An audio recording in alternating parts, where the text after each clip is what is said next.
What's going on, guys? Cody from Motorcycle MD. In this video, we'll be installing a pretty large horn on a VT1100. It's about 2 feet in length and it is insanely loud. I thought this might be an interesting video because it's a little bit creative and you gotta think outside the box when you go to install something that shouldn't be on this bike. And I think there's some cool tricks about wiring and using relays that are important when you're installing systems like these. If you like working on your own bike and fixing it rather than breaking it, then you found the right channel. Be sure to subscribe, and in the description below there's a course called the Wrench to Ride course. 40 plus videos totally for free for you to watch on how a professional technician would take care of your bike if it was in their own hands. Very practical things that you can apply to your bike in your own garage, your own hands, your own tools, whenever you want. Be sure to grab that before you go. Before we do dive into this, I will just give my 2 cents real quick on the topic of a train horn being installed on your bike and the purpose of it. I understand that you want to get someone's attention. You don't want someone to run you over or cut you off or whatever the case is. But when you install something this loud, this aggressively loud, because it is very loud, the video actually doesn't do it any justice whatsoever. The reaction that you're hoping to get from blasting someone with a horn like this may not be exactly what you wanted. I would keep in mind and argue that many people can panic when they hear something like this. Or people driving around with insane train horns in their vehicle and scaring the crap out of people. And that same thing could happen to you, but in the response that you're not wanting. Like a driver being terrified that the sound that they're hearing is not around them and they don't know where it is, and they slam on their brakes and stop in front of you. Panic and just do a hard right turn because they think that they're gonna run into somebody. There is an agreeable statement that loud horns could potentially save your life, but it could also put you in the hospital. So I'll just do a soft warning for stuff like this. And if you really don't care at all about what I'm saying, here's how to install it.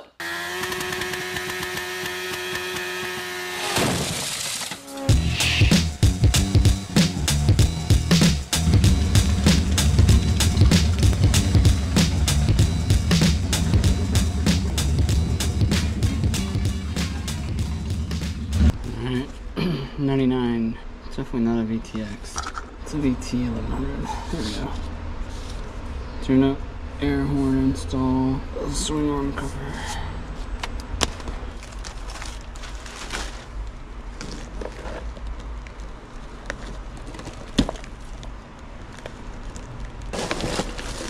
Jesus Christ. That is an air horn. Alright. Alright, so now we gotta see what goods come inside this thing. This does come with some instructions as far as wiring goes and how to wire it and use the relay and stuff, but nothing about mounting. So you gotta figure that part out. They did give a really nice relay. It's got a fusible relay, which is cool, and all of their crappy connections that we will be using. They did have this black bracket. They really covered this stuff up. It was kind of a pain to get it out, but here's some hardware that it came with. This is mainly just the horn mounting stuff. Here's the pump, the air pump for the horn itself, and I've never installed one of these or put one together, so I just kind of wanted to see how it mounted and how it works first, before I go into the more creative part, which is trying to figure out where the heck I'm going to put this thing on this bike, because it's massive. I mean, it's like 24 inches long.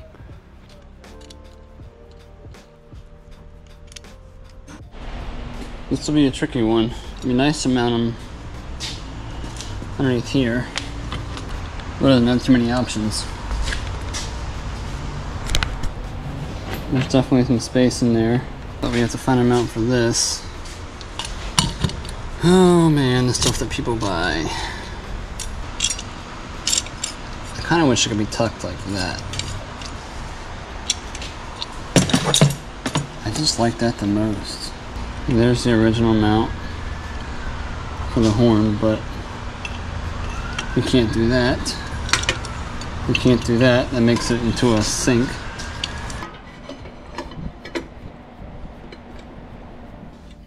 So once I got the permission of said customer to do whatever I wanted, and he trusted me, I decided on the bag. It looked the cleanest. It's a safe place to put it.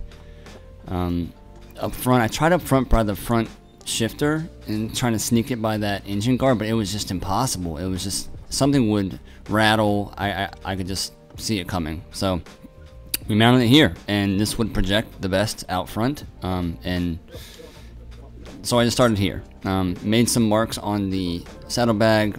Customer was aware that I was gonna be, you know, tapping into this thing and putting holes all in it, but I did some kind of slick tricks to make this thing all work right. This is a little hole gauge or hole drill that I can size up. Made some marks for the horn, and you can see that I put the bracket actually on the inside of the bag, so all you see is the rubber mounts and that horn chilling right there. Had to find a spot to run this air hose the cleanest way possible, and I found a little grommet that actually fit real snug, and I was like, I'll just run it straight to this grommet. Made a mark on the saddlebag to put a little hole, and I had to make sure I size it right for that grommet, because if you've ever done grommets in plastic, you really got to make sure you size it right. So really quick little measurement on both of my tools and parts, and that snug fit right up in there. Some silicone seal allowed it to flow in there nice. Step back, it looks good, it's hidden. That's one of the main things I like to do, is just to hide stuff. I also like to make these diagrams for myself for relays. Relays can confuse me sometimes, but if I can put it out on paper and understand what's going on, it makes it so much easier. So we have our number 30 pin.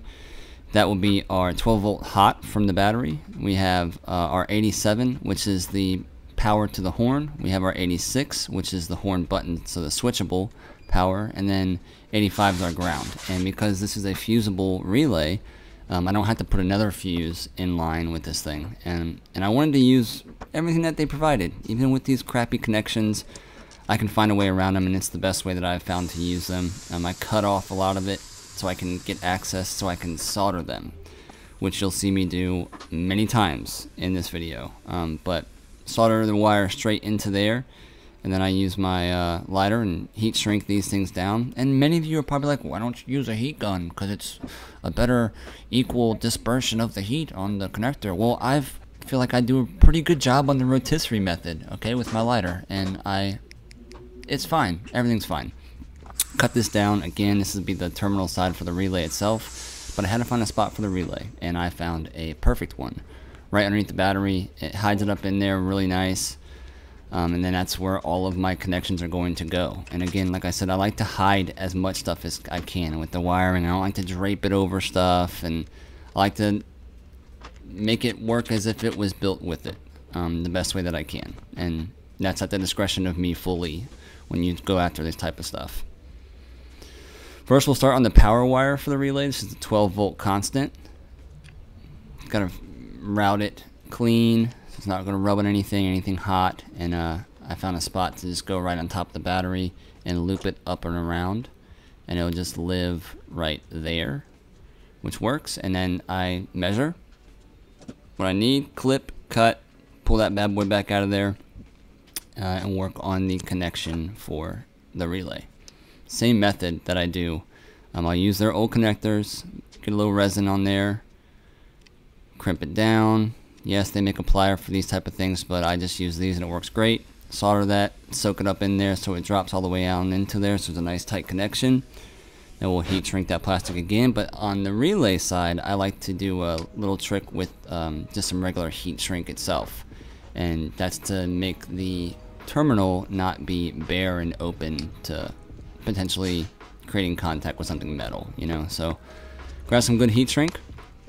Find a size that can slip over top of the blade, that female.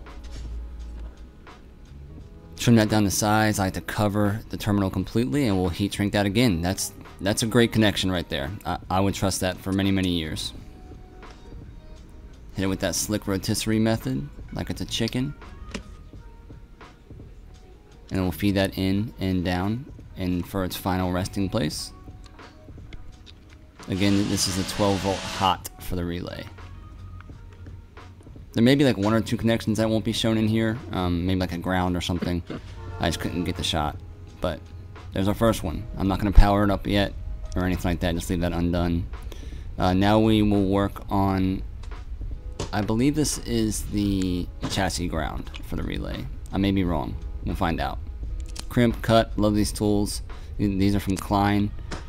You can actually split the insulation on a wire that's in a harness with it and tap into it. I love these. We'll just heat shrink a regular eyelet for this one, for the ground. And we'll find a nice short ground, so I'm not running a bunch of wire everywhere, the best that I can, but we'll solder the connection that they gave me. Again, I try to use everything that they brought, which was the wire, which was a good heavy gauge wire that I liked.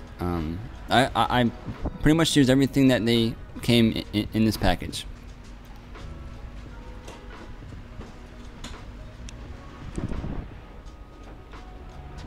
Looks good. Solder that up. Feed it in there so it bubbles up top, and then just allow it, just keep heating it so it soaks all the way down up in there, just kind of like you're doing copper pipe. The resin really helps with this. Once that's done, we'll do the exact same thing. Shrink it up, and we'll add our heat shrink, our other heat shrink for this terminal, so it's not just a bare type of connector.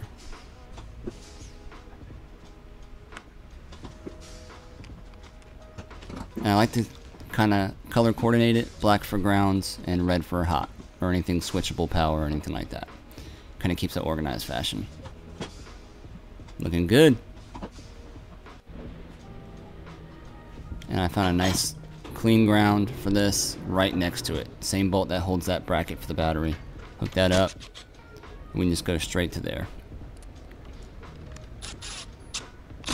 You love to see it. You love to see it. Nice and clean.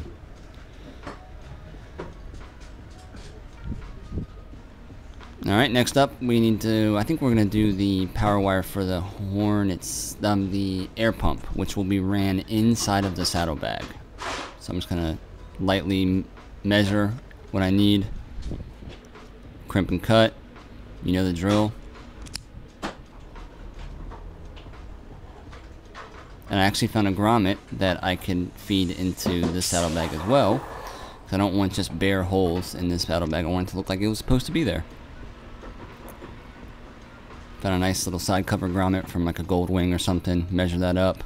Mark my point on my hole drill. I don't know what those things are called. I love them. Cheap ones, expensive ones, I don't care. They are a highly used tool. Drill a hole in the saddlebag. Yep, ruining the saddlebag forever. Once I get that hole in there, I can clean it up, make it to the correct size, and throw my grommet in there, and it turns out looks like it's supposed to be there, you know? That's what we want. And now our wires, our 2 wires that go into that pump will just run straight through there. And here I'm trying to mock up how I'm going to do it and which way it's going to go. I end up, what's not shown is how that's mounted. I just used some really nice zip ties and zip tied it straight to that bracket. It ain't going anywhere. I wasn't going to make some metal bracket for it to bolt to. I just zip tied it in there, and it's retightened that black bracket to the horn, and it locked it down, and it was really easy and really nice.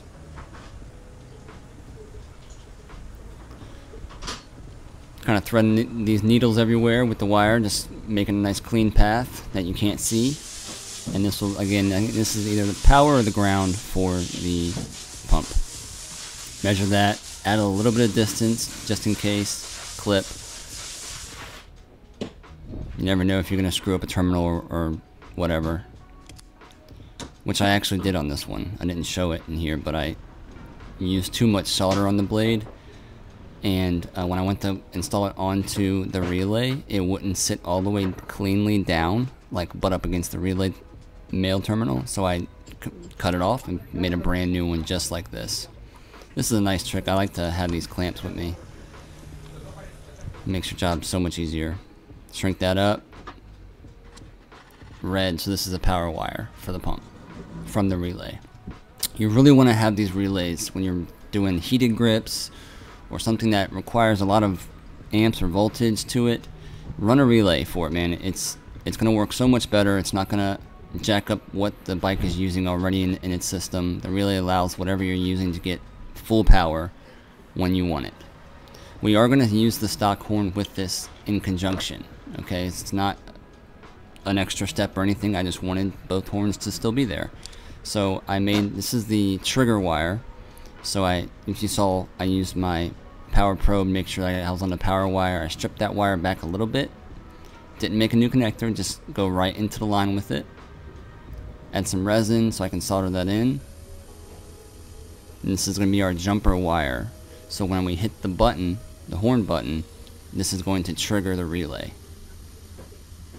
And again, keeping that stock horn right where it is, well, not right now, but when it bolts back up. This is some liquid tape. I highly suggest using this with power wires when you're doing this type of splice in on any type of harness or anything like that. Electrical tape is great, but I don't think it's enough. I've ran into situations where a power wire gets oxidized with just electrical tape, especially if it's cheap stuff, and then it ruins the connection at the solder joint. Even if you soldered it, it ruins it. So we really want it to be nice and sealed, so using that liquid tape, letting it dry fully and cure, and then electrical tape over that. And you can see here I'm just running the line, snaking it through. Those little wire ties that I use are awesome to snake stuff up and through. All the way through that section of the front of the frame, out and around, trying to find just a good path for the stuff to travel so it's not just laying on top of the motor as you see some of these other wires are that were installed by someone. All the way through the frame so you can't see it. Back out again, and again this is our trigger wire for the relay. This I'll just use my own terminal stuff, little blade type connector and some heat shrink, red hot. Heat shrink first, bend that over, grab your blade, grab your correct crimp tool, do a nice clean crimp on it, no solder needed. Hit it with some heat shrink, and then we'll double that heat shrink again. Just makes it look really clean, and it makes it incapable of shorting to a wire beside it or something you never know. So here's our pump wires that are ran, and we need to power this thing up. This is the fuse for the relay, which I lost the one they gave me, so I just grabbed a new one, and here's the results. Goes back up. Now, horn. Ooh, that's a hell of a horn. That's a hell of a horn. That's something you installed? Yep. Tell me you've seen that online and ordered one. Yep. YouTube kind of thing? Yep. Train horn. Alright, they both sound like we're both installed.